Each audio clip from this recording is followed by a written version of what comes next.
So my name is Yann Lavie, if you don't know. So I'm going to present our work on Cozy Pose, which is a method for consistent multi-view, multi-object 6D pose estimation. So it is a paper that we published at ECCV, and there are multiple parts in this paper, and I will not only talk about it, I will also talk about, like in general, why we are doing this, and like current work and future directions, like in general related to perception for robotics. So before presenting the paper, just a quick introduction about me. So my name is Yann Lavie. So I did my studies at ENS Cachan in electrical engineering. So like Justin, after 3 years of doing electrical engineering, I was a recipient of the agrégation. So in French, it's Sciences Industrielles. Sorry, yeah, you are not on the right. I don't have the... I will send you the link back. Ah, but yeah, it's... Yes, the old link. Maybe we should send the new link to on the email address. Yeah, okay. I think he sent it on the chat. Yes. Yeah, but twice.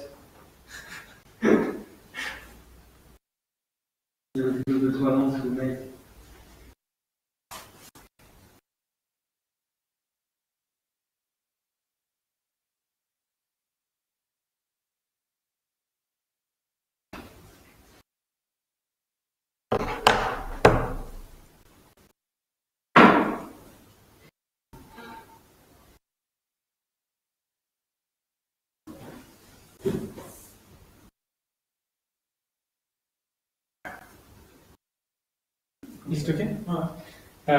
So just something I forgot to mention before I finish presenting myself. So I know that some things that I'm going to present, you may not be familiar with it. So please don't don't hesitate to interrupt me during the presentation, because there are multiple parts, and I think if you wait for the end, maybe the question will be hard to go back to the question. So if you have any question, like I think you can ask directly. So don't hesitate. So yeah, so I was saying that I did my studies at ENS Cachan in electrical engineering. Then I was recipient of an agrégation, Sciences Industrielles Option Ingénierie, électrique, for the French people who know it. And after doing quite a bit of work in electrical engineering, I switched to a master MBA in mathematics, computer vision, and machine learning.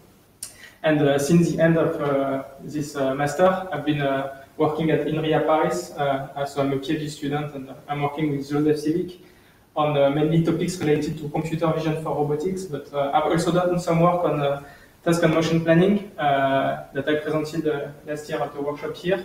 And so if you want to know more, there is a link at the top to my webpage, so you can go there and see my work and also get my contact. Like, don't hesitate to contact me if you want any questions on my work or anything. So here is the outline of the talk. So first, I'm going to present our ECCV paper, Cozy Pose, which has two main parts, which are on the 6D object pose estimation. The first part that I will cover is about single view pose estimation, and the second part is about multi-view. So I will cover these two parts, and then I'm going to present some work that is not yet published, but I think it's quite relevant for you here in robotics. So it's work that I will present, and also like what I would like to do for the remaining of my PhD and maybe afterward. So let's start with the ECCV paper, Cozy Pose. So it's an ECCV paper. So in this paper, we address the task of multi-view, multi-object 6D pose estimation. So the goal is the following. So at the input, we have multiple RGB images captured from cameras with unknown viewpoints. So it's a very practical scenario where you can just put cameras anywhere, and you don't necessarily know the relative poses between the cameras. So you would ideally, given these input images, and also in our setting, we assume that the 3D models of the objects are known. So what you need to do in the images is to identify in the scene which are the objects among the set of known 3D models, so it's a detection problem. And then you need to estimate the poses of the objects relative to each other, and also recover the camera poses. So given these images captured from unknown viewpoints and set of known 3D models, what we want to recover is a full 3D scene with poses of objects and cameras. Yeah. Yes? This is regularly on vision paper, you see like a scene like that with all the markers around. Yeah, so the markers are used in this dataset only for getting the ground truth. But at test time, you're not supposed to use the QR code. Okay? So it just, like, you will see them, but it's really just for getting the ground truth, because collecting ground truth annotation is quite costly, and they use markers to get the accurate position, and they also use depth sensors to measure the ground truth for the objects. But in our case, at test time, we only have access to the RGB images, and we are not using the QR codes. So it's a good question. So why do we care about this task? So this task, we call it, in general, we call it object-level scene reconstruction. So this is to put in contrast to general 3D reconstruction, where typically you would get like just a 3D point cloud. Here we really care about a functional and semantic representation of a scene, where you have a compact representation composed of the objects and their poses. And why do we want such a compact representation? We want this, it's really motivated by the robotic application, because if you are able to recover just the list of objects and their poses, then what you can do is you can come with a model. So you know the models of the objects. So what you can say is at this time, I just want to raster this specific object, and because you have recovered the scene, it's very easy to put it into your task and motion planner and to plan a robot motion to get the objects. And this would be actually harder if you had only a point cloud without further semantic segmentation between the objects. So this is, I think, one of the crucial problems in robotics perception, and so this is why we are trying to address it. So the method that we presented for solving this task is COSY-POSE, which relies on two contributions. So the first contribution is a method for single-view 6D pose estimation. So the goal is that given one RGB image, to identify all the objects and estimate their poses with respect to the scene. So for this, we propose the method that I'm going to present in the first part. And then the second part is a method for robust multi-view, multi-object reconstruction.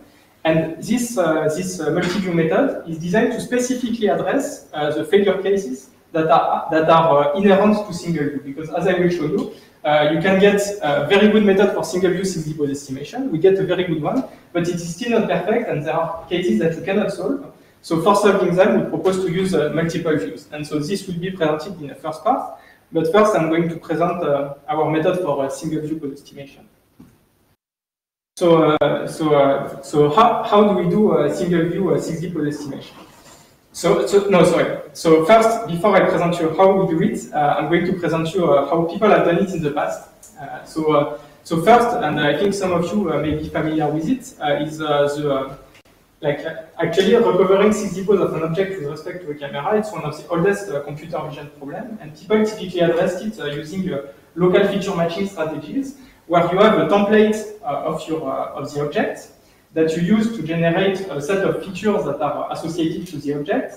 And then at this time, you try to find 2D, 3D correspondences and use just geometric tools to recover the 6D pose of the object with respect to the camera.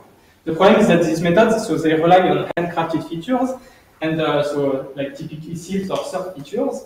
And there are many scenarios where this kind of feature-based method fail, and they fail when features fail.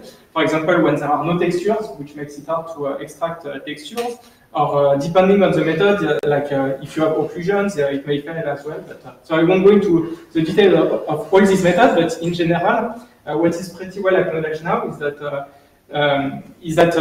if you like to do a 6D pose estimation, what works best now is to use deep learning. And so first, people used to apply the method where, so in the standard methods, you use local features to find 2D to 3D correspondences. And people have first done the same, but with deep neural networks, where they try to, given an object, to try to regress the precise location of 2D key points. And so this is what people were first doing with deep learning. And this actually provided improvements over the handcrafted featured method, and also it enables to work in challenging scenarios such as here in the middle, in the top, for scenes with textureless objects, which are very challenging feature-based method like Snippet. And right now, the best methods, they do not directly regress 2D key points in the image, but they directly regress poses of objects, and they do it iteratively. And actually, our method is based on one of these, so I will go a bit more into the details after. So, to present our method, I will present you first the full pipeline, and then go into the details of each component. So as I told you, we are focused on a single view pose estimation. So the input is just a single RGB image. So we start from this image. First, we use a state-of-the-art neural network for detection. So the first step is to identify the objects of the scene in 2D. So to get 2D bounding boxes around the object, so this is what we get. So we use Masker CNN.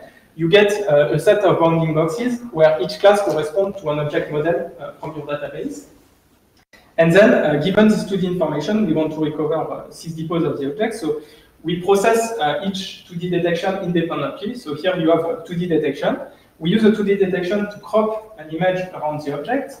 And then for each crop, we use our 6D pose estimation method, which relies on two neural networks that I will present afterwards. But the idea is that first, given a crop, we will predict first a coarse estimate of the pose of an object to get an idea of what its pose is. And then we are going to update this pose iteratively. And this is what actually provides a big boost in terms of performance. And at the output, you get a 6D pose of the object. But here, to represent it, we render the object on top of the input image to show that it matches pretty well the real image. And then we apply the same method to each 2D detection independently. So now I'm going to present our 6D pose estimation method, because 2D detection is something very common that here we are just applying it. We are not, it's not something that we developed. What we developed is a 6D pose estimation method. And so the 6D pose estimation method, I told you, it relies on two networks, one that first estimates the coarse estimate of the pose, and one which iteratively refines the pose. And to explain it better, I will first present you the refinement network. So suppose we have a crop around an object, so we have a real image that is cropped thanks to the 2D detection that we have identified. And assume we have a coarse estimate of the pose of the object. So I will present you just after how we get it, but for now, assume that you roughly know what the pose of the object is. So what you do is that you take the real image and you render the object according to the coarse estimate of the pose. So this is the rendering that you have here. And you feed this into a neural network, which is going to predict a small pose update. So it's going to predict how you should move the camera, or how you should move the camera around the object, or the object around the camera, such that if you apply this pose update to the input coarse pose, then what you want is that the refined pose matches the real image. So is this clear? So the neural network is predicting a delta, so a delta pose of what is the difference between this rendered image and this real image. Yes, so don't hesitate if it's not clear for someone. I think it's important that you ask questions. So so here it's the idea is relatively simple and was actually introduced by a paper. So this idea of doing it like this, what is nice is that you can then iterate. So here, this pose is not necessarily perfect, but what you can do is that give this at the input of the network, and then run the network again. And ideally, you would like your pose to converge to the correct pose.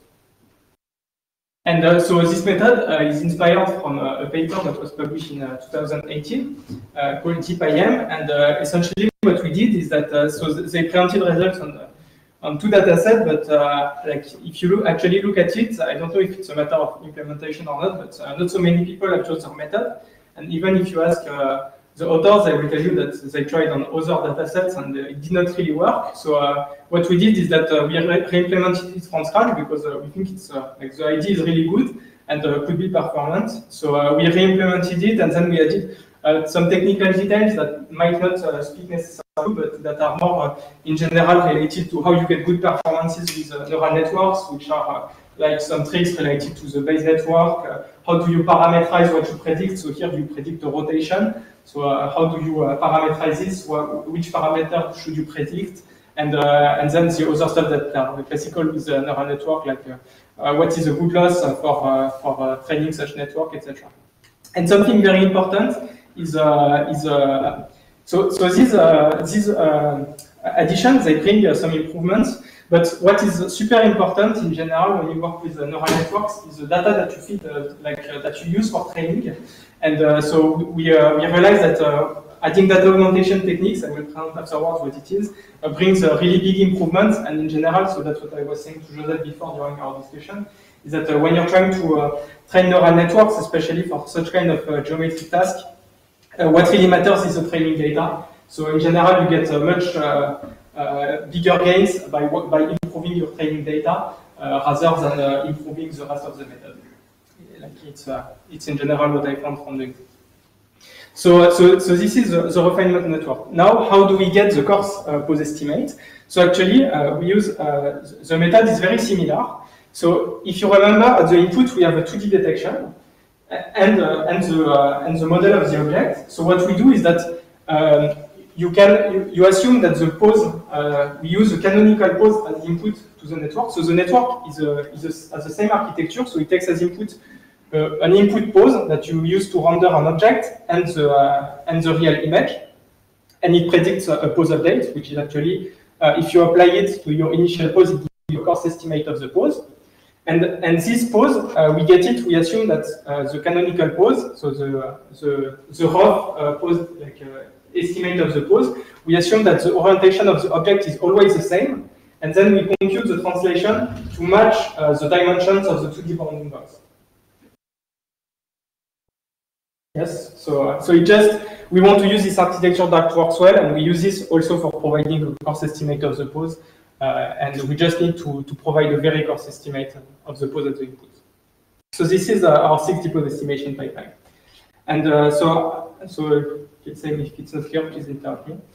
So these networks, of course, you need to train them on some data. But for 6D pose estimation, it's very costly to annotate real data with real images. As I showed before, you need to have complex setups with depth sensors, many QR codes, etc. So what people are really tending towards right now is to work with only synthetic images. So what you have is that you know the 3D models that you're looking for at test time. So you have the 3D models, and you use it to generate synthetic images of the object in a random configuration. So here you have example of training images that you get. And on top of these images, we also had some manipulation. When training, we had image, we had some noise, and we modify the brightness, etc., of the images to gain robustness with respect to these factors. For example, at test time, you don't know what are going to be the illumination conditions. So you're going to really put some very challenging lighting conditions, like here, and sometimes some objects you cannot even see them. So it makes the task very hard to solve. But we found that adding this kind of data augmentation to the training images really helps. It's also because here the dataset has a fixed size, and when you train, you can add on the fly because they take some time to generate, so you cannot generate on the fly when you render. But adding the data augmentation is very fast, so you can do it on the fly when you train your models.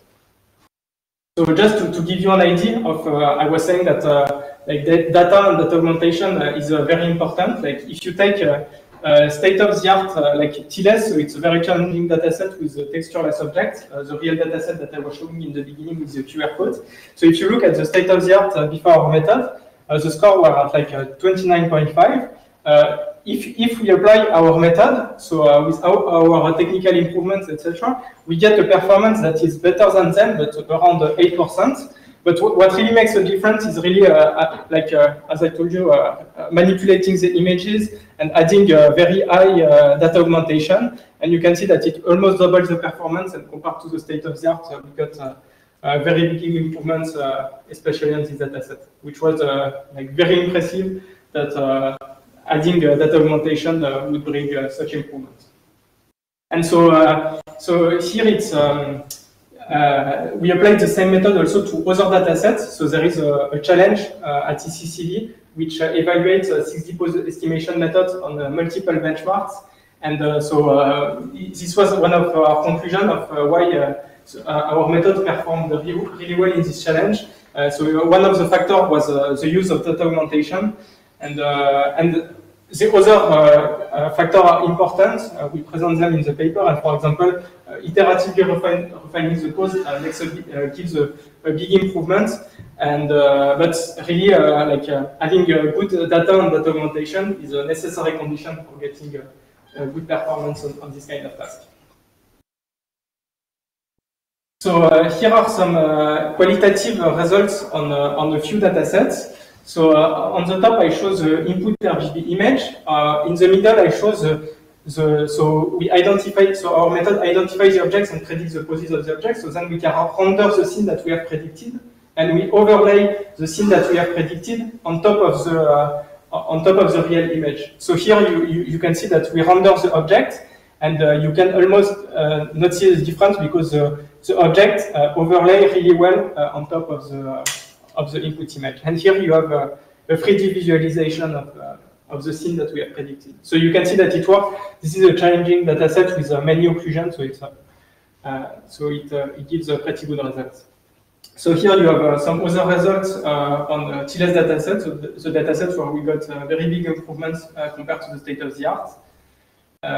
Here is another dataset. So you can see that these are really datasets with cluttered scenes. So you have many objects that are very close to each other, and yet, despite many occlusions, you still get very good performance. And here is another dataset where you have many similar objects and that are very close to each other. So this is what you get with our simulation method. And so these are common benchmarks, and just to convince you a bit that it actually works, I made a small demo yesterday in our lab. So here there is no robot, but we are working on this, a bit more on it later. So here I have a simple demo, so I set it in ROS where I have, so I will just show you. So it's not super fast, but I will explain you after.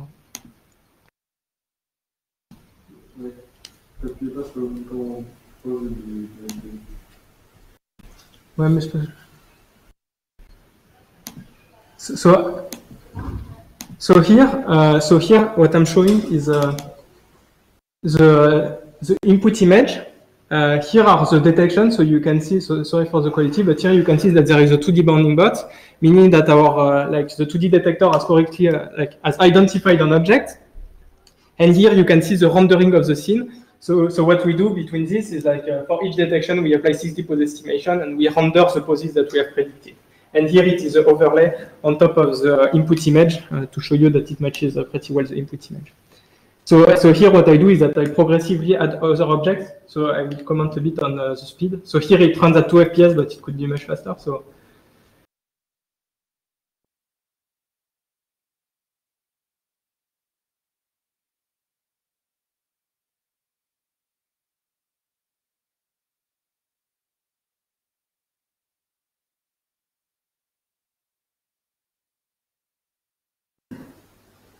it's a bit strange.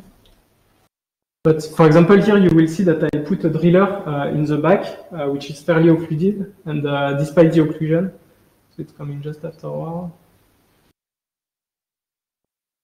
So you can see that even in a cluttered scene with objects on top of each other, many occlusions, it still gets good results. And the good result, you can see it because it matches pretty well the input image. And here, for example, you can see that we are putting a driller in the back, which is really occluded, and yet despite the occlusions, we managed to recover its pose very accurate. Yeah, so this is an example, and then I add more objects. And so here in this example, we run 2D. We run detection and pose estimation on each frame independently. But what you can do is that because our method is iteratively refining the poses, what you can do is that when you have a new image, you can consider that the scene has only moved a bit the object and just update the poses, which allows to go much faster, like around 10 FPS. And even it's not optimized code, so And so here I have another example where I take an object in my hand and I move it. And you can see, interestingly, that the objects in the background are moving, which means that the pose estimated is not necessarily super good, but actually it is because objects are very occluded. So you can see that in some cases, when the objects are too occluded, their poses becomes like not stable in time, but like actually it would be interesting to be able to spot when you have errors like this.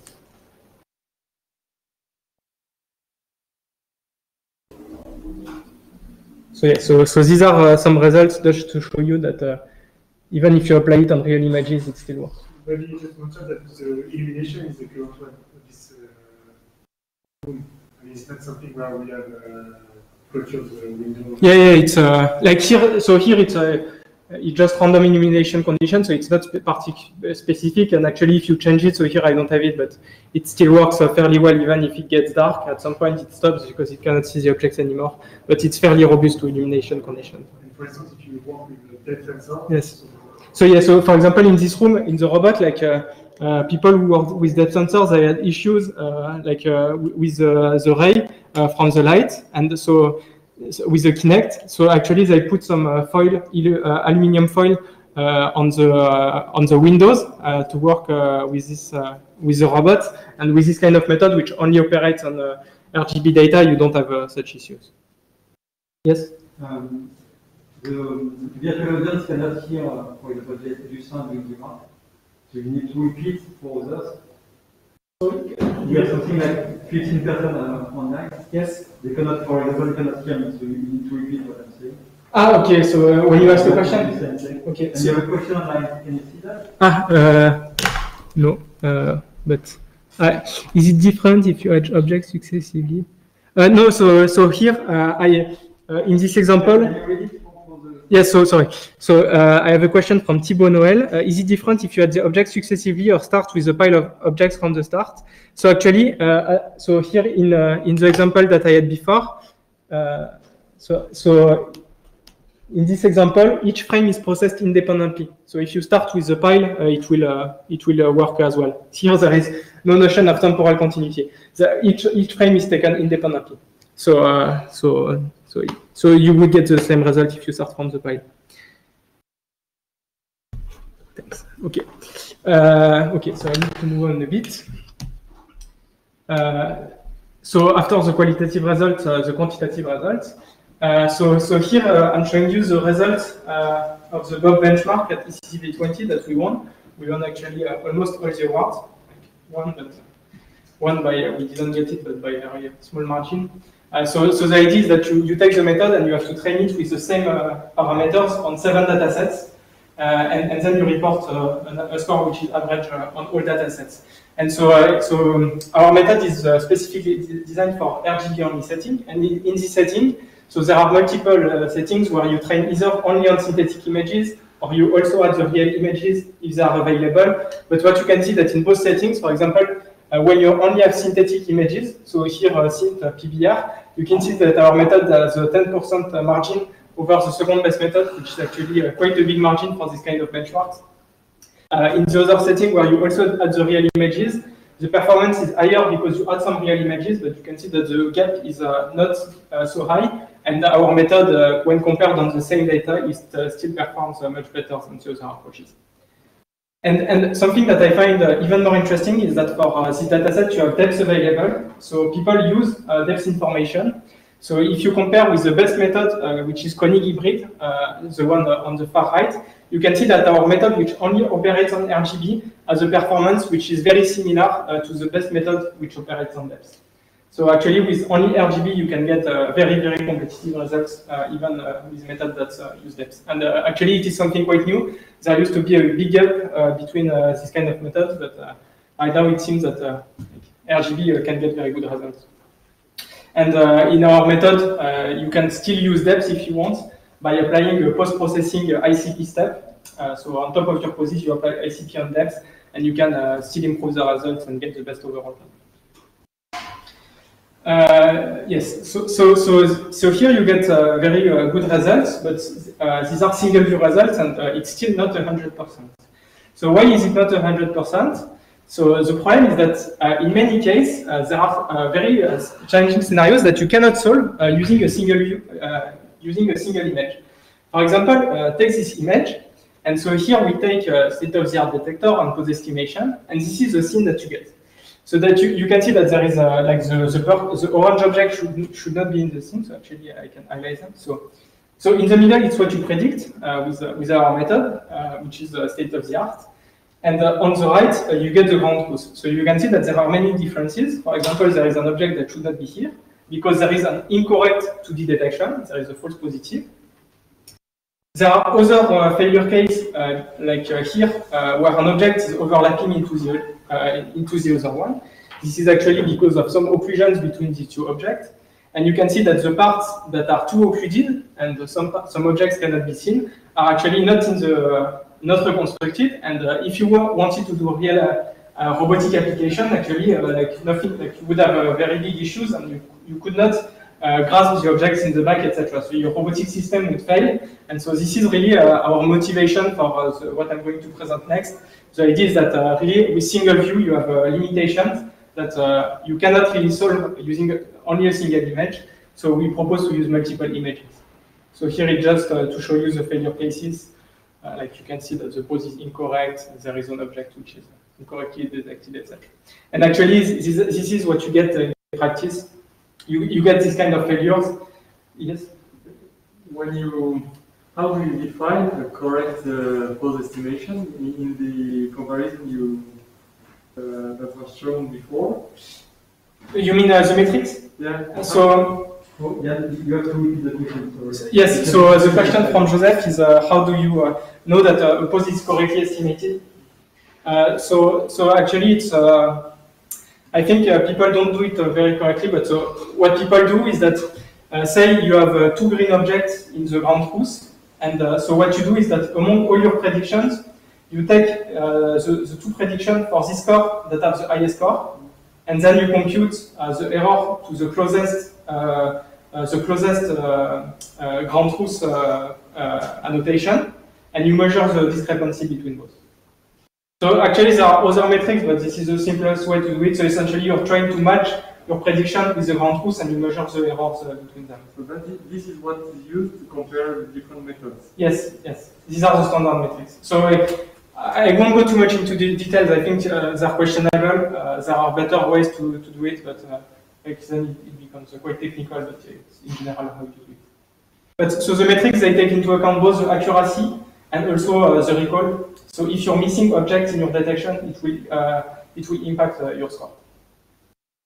So typically people have methods with high recall in detection recall.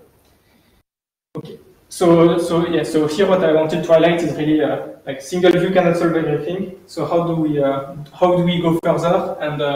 And our solution is to use multiple views, and which is our full approach. So now I'm going to present more of our like the full approach, Posipose, which is a paper like it's mostly focused on this multi-view part. So here is a quick overview of the approach. So on the left, we start with a single view estimate. So we consider each image independently. We apply our 6D pose estimation method. And so here what I'm showing, is the single view candidate. So by candidates, I mean that it's supposed that it's an object that you have detected in an image and predicted it, but using a single image. So here you can see that, for example, on the left, the orange and the purple one and the pink one are correct. But for example, in another image here, because of some occlusions, you have an object which is which has a pose which is incorrectly estimated. And so if you were only using this image and you wanted to grasp this object, your robot would fail. So the question is, how do you gain robustness with respect to this failure mode? So how we do it is we proceed in two steps. So first we have a step which is going to identify among all views the object candidates that are consistent across views. So here we highlight that the orange candidates are consistent across two views. So we are going to keep them because they are consistent. And in contrast, the pink ones are inconsistent. The pose estimates are inconsistent across two views. So we are going to discard them. I will present how we do it. And so once we do this, this allows us to identify the objects of the scene, and the final step of our method is to recover unique. So here we have, for each object, we have multiple hypotheses for their poses with respect to each camera, and the final step of the method is to recover a unique scene which best explains all the candidates. So this is done by solving an optimization problem that I will explain later. So now I will focus on the second part. So, okay. So before I present in details how we do it, I will just want to highlight the differences between the prior works that address the same problem. So, actually using multiple views for solving pose estimation is not completely new, but there are important differences. For example, like most methods that use RGB only, they assumed known camera positions, relative camera positions. So the problem is that if you move your camera, then your calibration does not work anymore and your system fails. So it's not convenient. There are other people that have done, so the problem is related to object level SLAM. So it is SLAM, but you perform this at the object level instead of performing dense SLAM on the full point clouds. But the main issue is that this method is that they strongly rely on depth, whereas we want to work with only RGB. And the method that do object level SLAM but with only RGB, so actually they kind of bypass the problem that they don't know camera position by estimating them with local features, but then it comes with the problems of local features, such that in the complex scenes like here with like that are textureless, local feature registration fail and you cannot recover relative camera poses. And in contrast, our method is able to recover full 6D pose of all objects without using local features and without using depth. Yeah, so I presented the approach overview before. So first, I'm going to present the part which is in the middle. So given candidates estimated in each view independently, how do we find the ones which are consistent across views and therefore are likely to be the good ones and discard the incorrect one? So here is the stage that is object level multi-view matching. So we start by performing this. So we have an arbitrary number of views, but first we are going to consider only 2 views. So we consider just a pair of views. So we have a pair of views, and here I show the candidates in each view. So what we start by doing is that we sample 2 candidates in one view. And then in the other view, we sample 2 other candidates of the same type. So here we sample randomly some candidates. So here it's a simple example with 1 object of each type, but you can have many objects of each type. So at this stage, what you have is in view 1, you have estimated the poses of 2 objects with respect to the camera. So this is what we show here on the top left.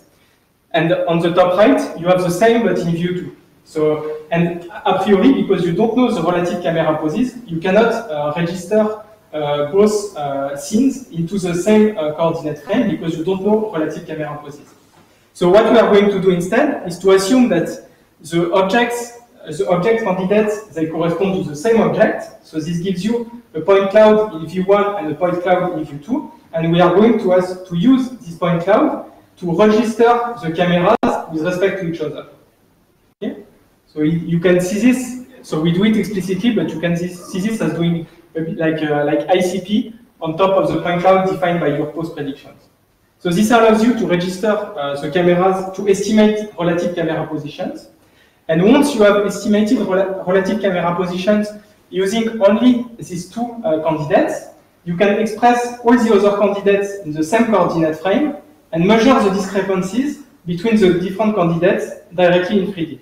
So here you can see that for the pink object, so here because these objects are consistent, the orange ones are consistent across view and the purple ones are consistent across views, we have estimated a relative camera poses which is likely correct. But when we express the pink candidates in 3D, we can see that they do not exactly overlap. So we can actually spot that there is a large difference between the points defined by these two objects, and so we can say that this is not a correct match. Okay.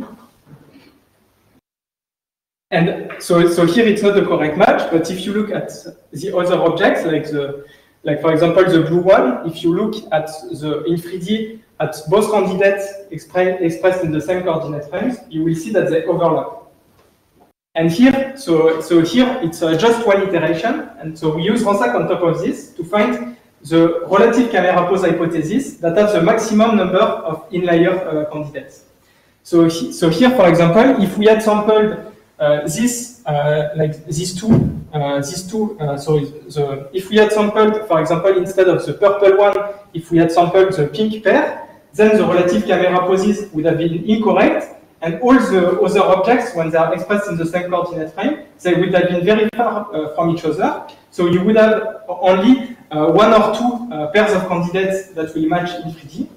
And so it is less than here, 3 that match correctly in 3D. So here, it's just a way to do Rorschach for finding a correct estimate of the relative camera pose.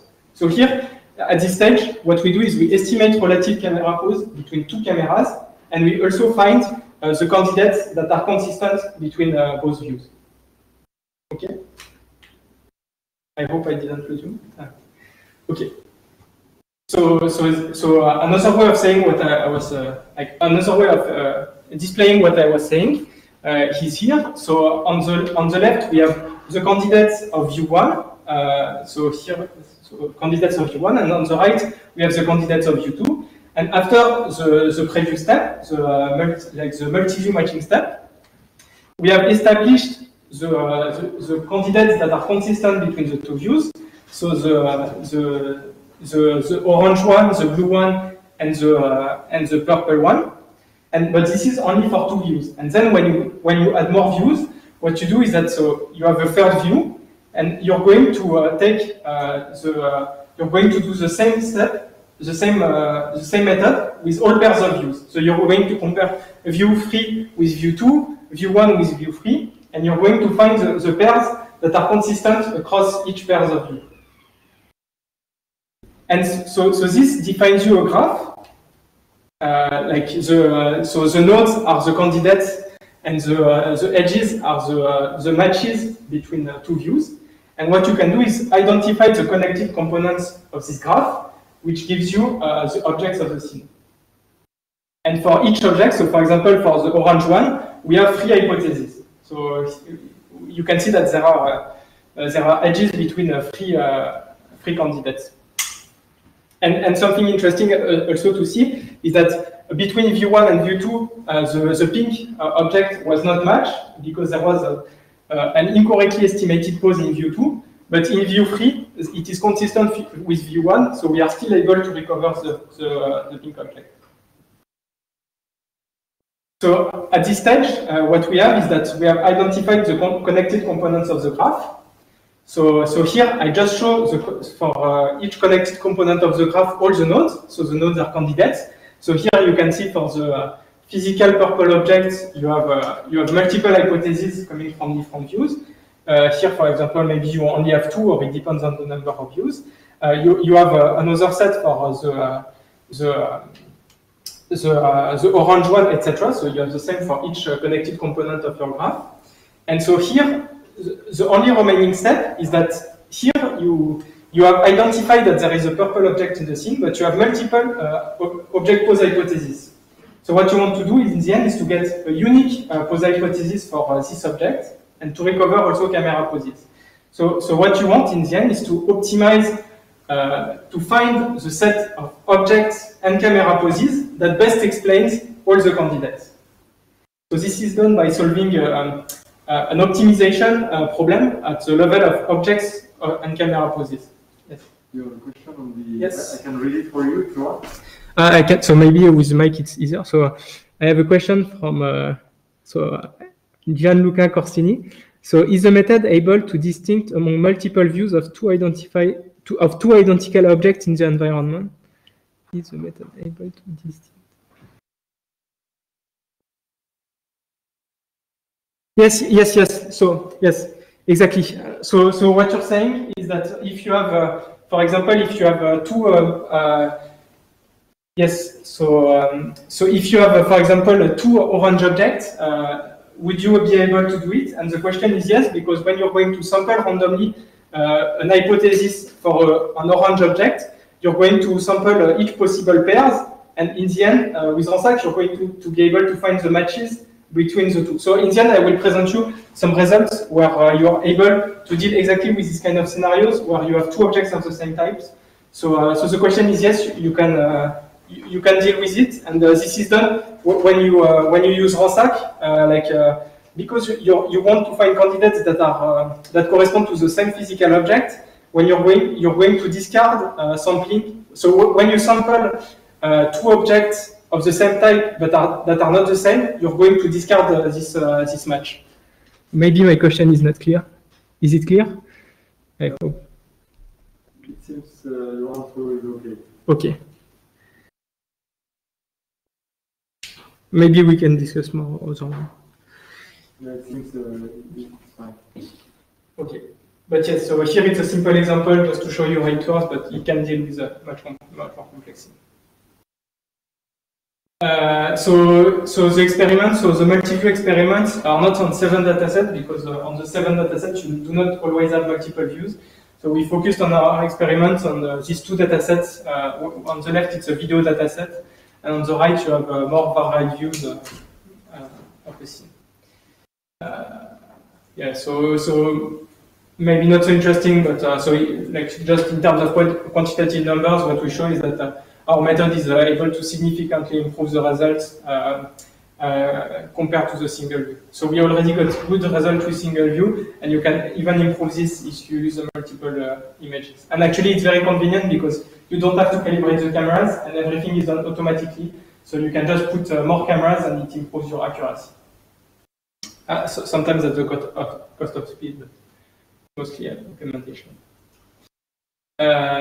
Yes, and here you have some examples of scenes that we retrieve. So on the top we show 2 of the 4 or 8 images, and on the right you have a 3D reconstruction.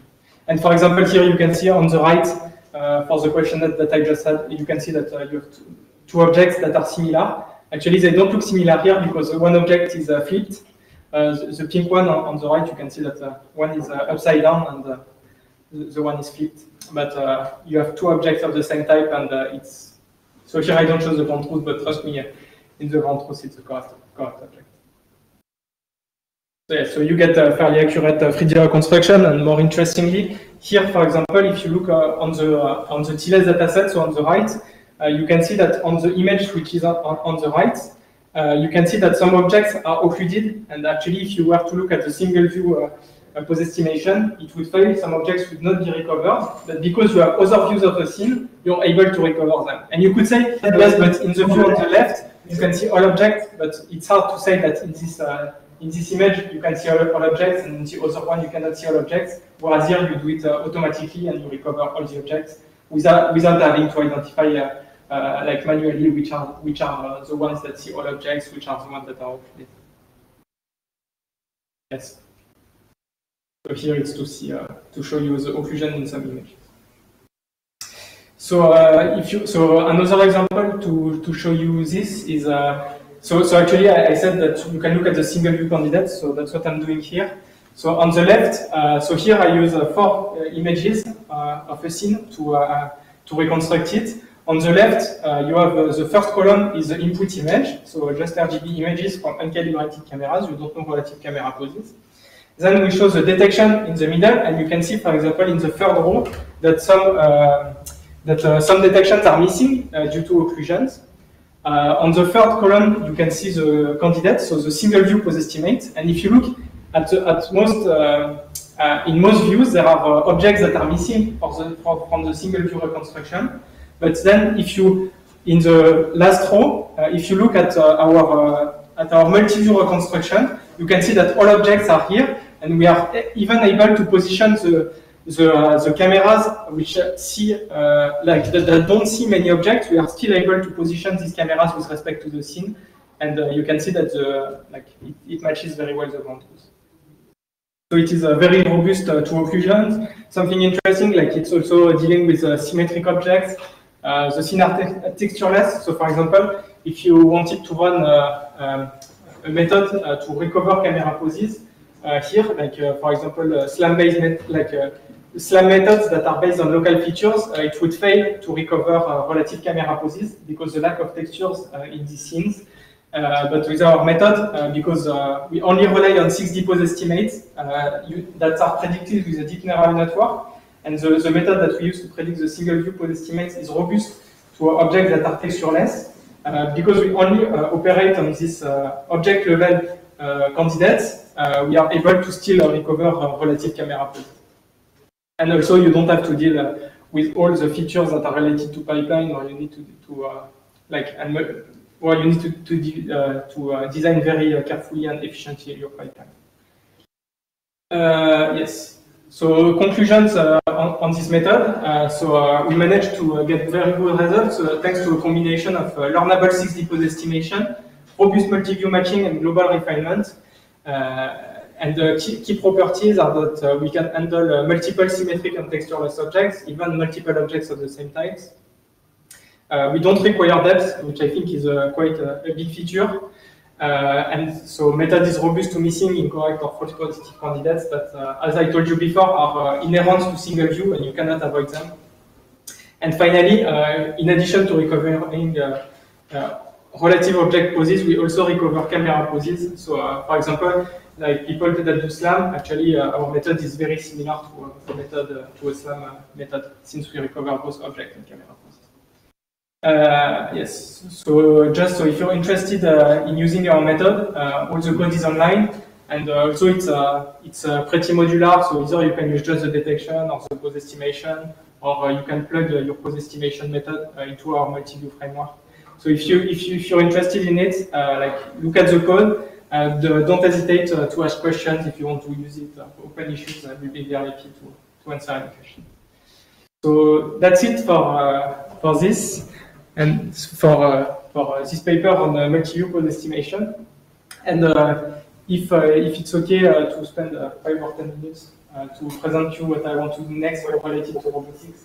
I just have one question, yes. And I'll speak in the microphone so I don't have to repeat. Yes. I was wondering about the additional cost of dealing with the multiple view. It seems you do on each image something which is similar to the single pose estimation, and then you had a little bit of extra computation. Yes. And how? Yes. So actually, it's a very good question. So one thing is that indeed, first something to note is that the pose estimation is done on all images, but because we do it on GPUs, you can batch all images and do the. So we consider each detection independently. But when you have multiple views available at the same time, you can compute the detection on all images at the same time on GPU, because like GPUs are it's optimized for doing operation on batches of images. So actually, adding multiple views, the overhead is very small. Like I don't have the numbers, but I think one iteration of the network is like 60 milliseconds for one image, and if you have 8, it's like 90 or 100. Just because it scales very well, because like at one image you're not fully utilizing the GPU cores in parallel. So for pose estimation, it scales very well. And then the other operation. So just to give you an idea, if you don't do full pose estimation, but just one iteration, which already gives you good results, and full method on 4 images, it takes around 300 milliseconds. So you could run the full method to process 4 cameras at the same time at around 3 FPS. But as I said, like, I think the implementation can be improved a lot. And yes.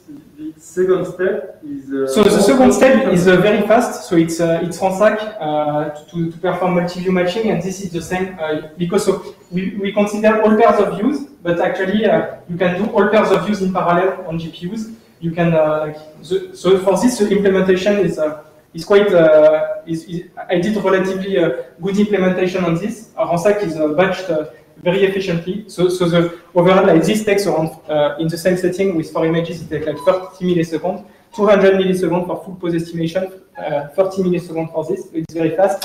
And the problem is then the optimization step in the global scene refinement. It takes like 100 milliseconds, but it's because my implementation is very slow.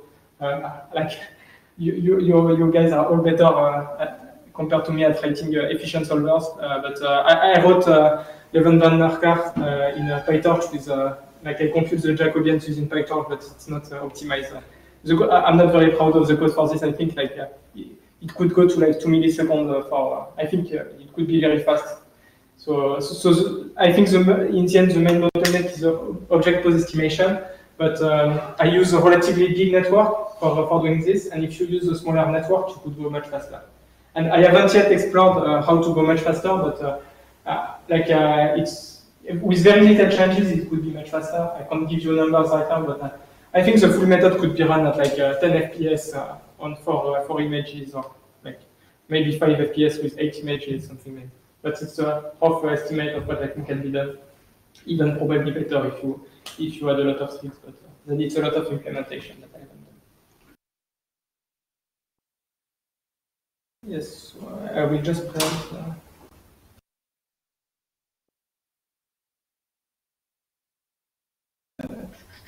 Okay. So I'm going to present you. So here in previous work, I was focused on rigid objects. So rigid objects with known models. And now, so what you can do with this is estimate poses of objects with respect to the cameras. But say if you come into an unknown environment, for example, here on the top left, where you have a camera that observes both a robot and objects, knowing only the poses of the object is not enough. You also need to know the poses of the robot with respect to the object if you want to perform manipulation with your camera. So the natural step to go beyond the previous work is to also estimate the poses of the robot. And so we are motivated really by these applications where you would be able to put many external cameras in a scene and just be able to recover poses of objects and cameras and be able to perform manipulation with an arbitrary number of images. So that's what we are pointing towards. So sorry for the quality of the slide, but so right now what I'm interested in doing is to recover the pose of the robot and also maybe its joint configurations if you don't know it. So in most cases you know it, but you could consider scenes where you have multiple robots that need to interact with each other, and they do not necessarily communicate with the other robots, so they don't always have access to the sensors of other robots. So I think it could be interesting to be able to also recover a full structure, like a full pose and joint configuration of other robots without having access to their sensors. So consider like you have a robot. So what we want is input an RGB image with just an RGB image with objects and robots. So objects, I explained how we did with it before. But now for the robots, what we want is to recover a rigid transformation and then the transformation of each articulation. So first, we can assume that in the setting where we know the joint configuration, so what can we do? So if you know the joint configuration, the only unknown is the pose of the robot with respect to the camera. So at the input of the method, ideally we have the description of the robot. So you all know this. So it's initially it was not targeted towards you, but so you know the CAD model of each part of the robot. So it may not be very accurate if you have calibration issues, but in general you have a pretty good idea of the correct dimensions of your object, and you also have a definition of your articulation, so you know the kinematic constraints. And so if you know the joint configuration vector of your robot measured by the sensors, you can just apply the forward kinematics, render the robot in the joint configuration, and then here it's the same as rigid object pose estimation. The only unknown is the 60 pose of the base with respect to the camera. So actually, it's really the same problem as I was showing you before. If you know the joint configuration, the robot is a rigid object, and so the only thing you need to do is predict its pose, and so you can apply the same method that I was showing you before. And just to show you some results on this, so the same as before, we train on the synthetic images. So here we have a UR5 robot that we generate. We generate synthetic images with the robot in random configurations. We train our method on this, and you get actually pretty good results. So here I'm showing experiments on 2 robots, but we are working with more robots. So here on the left you have experiments with the UR5. So on the left you have the input images. Forget about what's in the middle, just the detection. And on the right you have the prediction of the pose of the object overlaid on top of the image. And you can see that the pose of the object that we predict is actually pretty accurate. So here it's hard to say that it's accurate because I don't have the ground truth. I cannot really measure it. But at least in image space, you can see that it matches very well. Like the rendering of the object matches very well the real image. And so here is for UR5 robots. And we have other results, like with the Panda robot. We also did it with Baxter, and on multiple benchmarks, we have state-of-the-art results for object pose estimation. So sorry, for robot pose estimation with respect to the camera. And so I think the same method could be applied to other robots like Tiago, maybe Talos, or others. So I'm pretty interested to see how far we can go with this. So this is a setting where you know the joint configuration. So here you just have to predict the rigid transformation between the base of the robot and the camera. And so if you don't know now the joint configuration, it's much harder because you cannot just render the object in the ground truth joint configuration. And so it's not a rigid object anymore. You also have to predict the parameters of the articulations, so the joint values.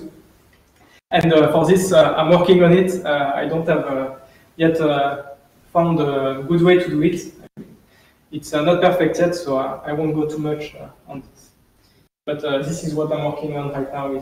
So imagine you are a robot and you're looking at another robot, but you cannot have access to its sensor values, but you still want to be able to interact with it, so you need to predict its pose and joint values. And so just some perspectives. So after this work, I think what is really missing now is that we are working with known models. So you need to know in advance all the 3D models of the objects that you're going to interact with. But for example, if you have a robot that operates in a new kitchen, it will not necessarily know about the 3D model of each object, and also not only about the object that you want to manipulate, but also the static background, etc.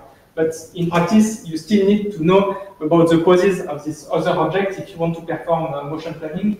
So I think it's a question like how do you leverage, for example, databases with millions of 3D models from maybe like full kitchens to a very small object, and during manipulation, how can you separate between the object that you need to interact with, what is background, how do you make the difference, and how can you leverage this information for planning your motion. And so finally, I think so. What I'm working on right now is really on the modular. What I have in mind are the modular pipelines for robotic manipulations, which are based on like modular pipelines with multiple modules that are chained. Like first you perform state estimation, then motion planning, then you have controllers, and so this is actually pretty different than what people do with end-to-end learning. And I think ultimately we should be able to merge a bit of both, because here we have the problem that if state estimation fails, for example, there is an object missing in your scene, motion planning is not going to be able to recover from it. So the end-to-end approaches still have some benefits that are trained end-to-end. So actually, you could imagine that a later module is able to correct the mistake from perception, for example, even if it's not done explicitly. So I think like what I would like to explore in the future is to make both like state estimation and motion planning fully differentiable, and see if we can still keep this kind of explicit pipelines where you can interpret input and output of each module, but still be able to train everything jointly end-to-end in order to be able to correct the error. But isn't it desirable to have like if state estimation fails, be able to know it failed, Yes. and to actually not do anything Yes. rather than do So that's basically absurd motions. yes. So a question from Joseph is it not preferable to have systems from which we can like still keep the interpretation? For example, if state estimation fail, we are able to say that it has failed, to detect it somehow and stop the system.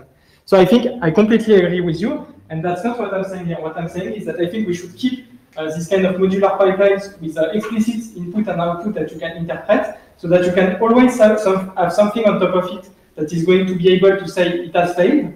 But still, I think if you train it end-to-end, you may have a chance to get maybe less errors, for example, at the end of motion planning. But really what I have in mind is not to remove the barriers between all these modules, because this is what people do directly now, with visuomotor policies, where they map images directly to control. The problem is that you cannot interpret it.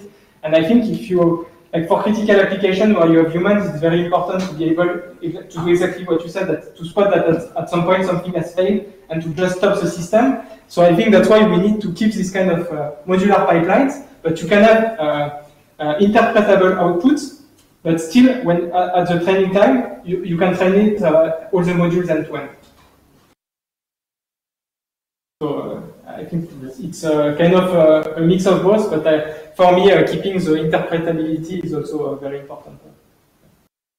Yes, and I think that's about it. So but this is I've not done much work on it. I think it's just on the longer term. Yeah. So if you have any questions, feel free to ask it now. I don't have more material.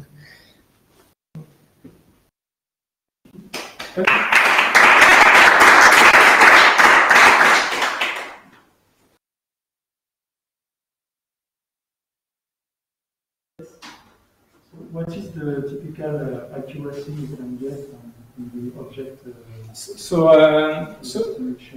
So for the task, so it depends on the dataset, but for this kind of datasets, you get around centimeter accuracy, like with single view, and you can get to maybe 6 or 7 millimeter with multiple views.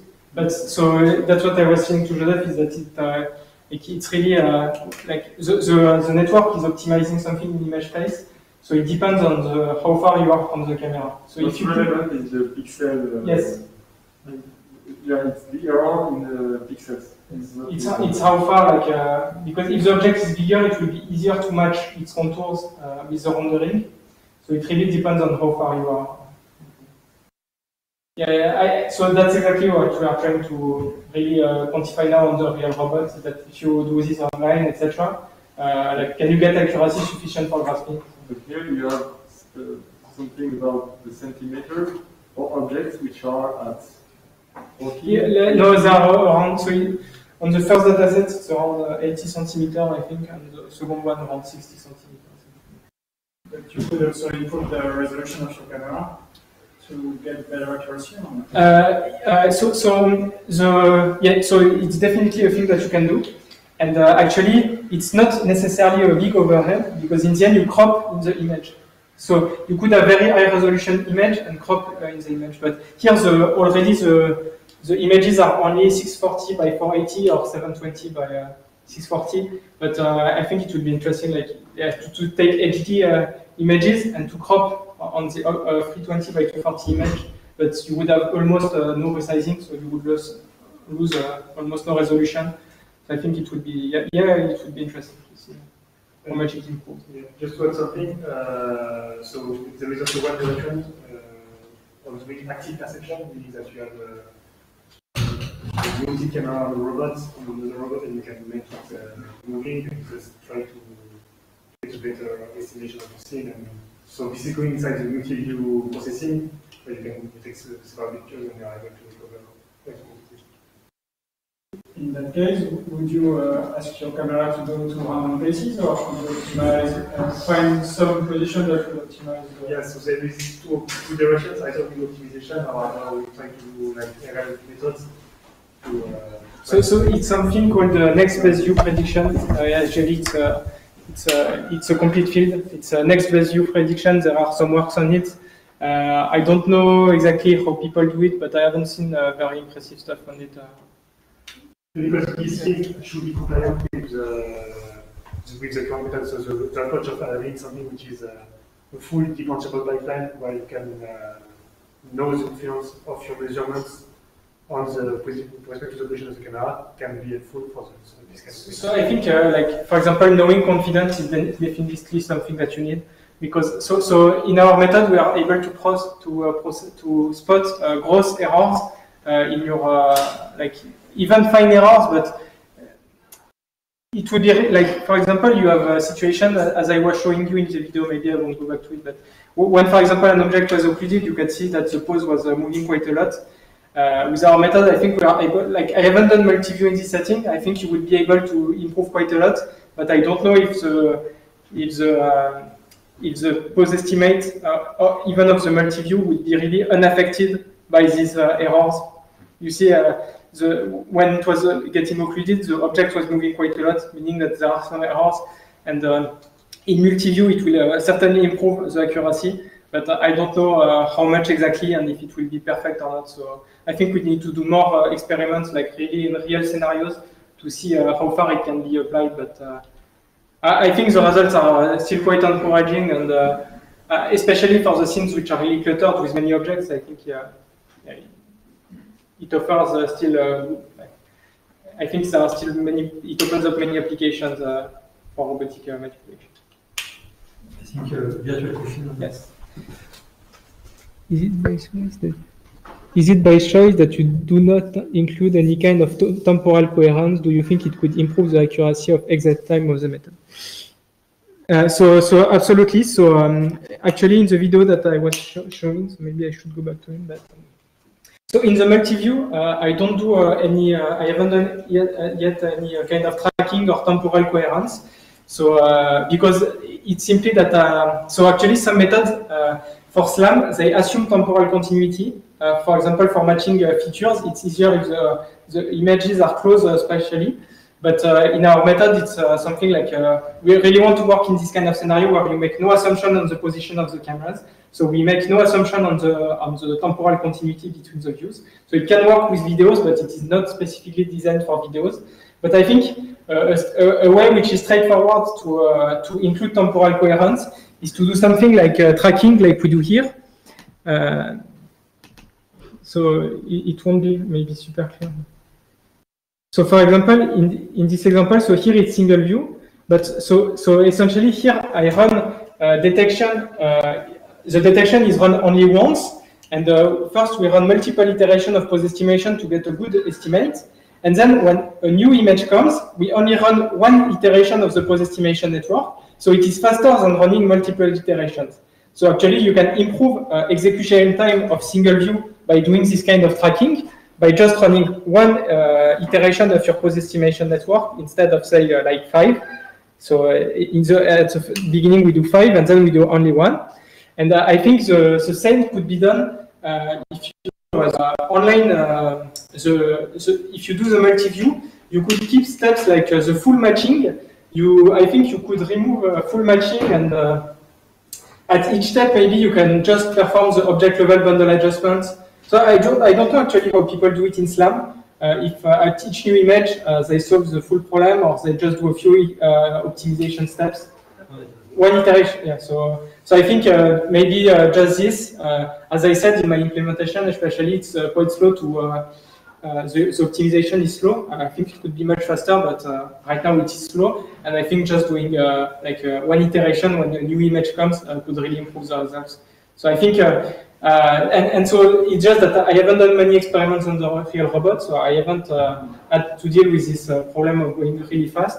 But it's really something I'm looking forward to next to improve execution time of this.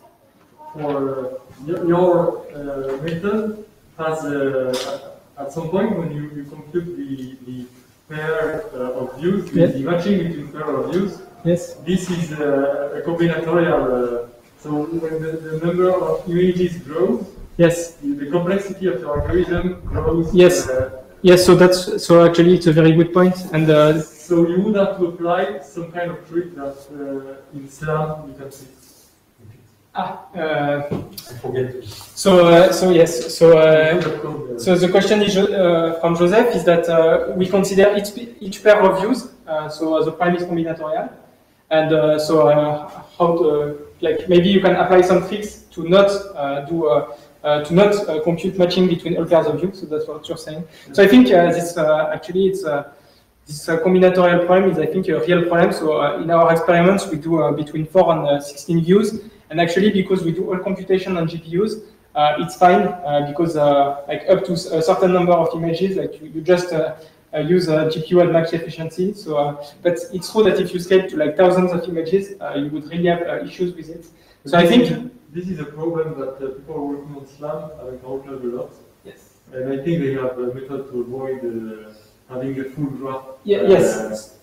So I think I think there are some tricks to do it, but for this work, I think the next step would really be to the problem here is that we use RANSAC, and we have RANSAC, and then we solve an optimization problem. So actually, if you look at literature on local feature registration, that's we do exactly the same, not exactly, but it's very similar, except we operate at the level of objects instead of at the level of features. So we have the same kind of issues. And people have addressed these issues by making all the pipeline differentiable. Like RANSAC, you can make it differentiable. You can also try to make the optimization problem differentiable. And I think ideally in the end, we would like to have something, at least for the perception side here, something more like not a big network, or I don't know exactly, but I think making all of this differentiable such that you don't have this kind of combinatorial issue is definitely something that should be explored. And I think it's really a direction that we were discussing, this method, and I think it would even help to make it faster. The optimization, etc. I think if you adjust at the input the images and you output the scene, it could be much faster. And I think there are really ways that are not so hard for doing it. For example, when we like the method that we do with iterative refinement, we call the render and compare. The idea is that you have a prediction, you render it, and then you measure the discrepancy with the actual image, and you try to find some displacement. And I think you could do the same. So right now we render objects individually. But you could render all the objects in the scene and try to object all the poses simultaneously, and just with a single forward pass of your network. So I think it could be much faster. I think you could have a linear scaling in a number of views. But how stable is it? Last question. Sorry. You did well. I think we should stop now. Okay, you can stop and I will ask you. So maybe no question online. So let's sing. Thank you very much.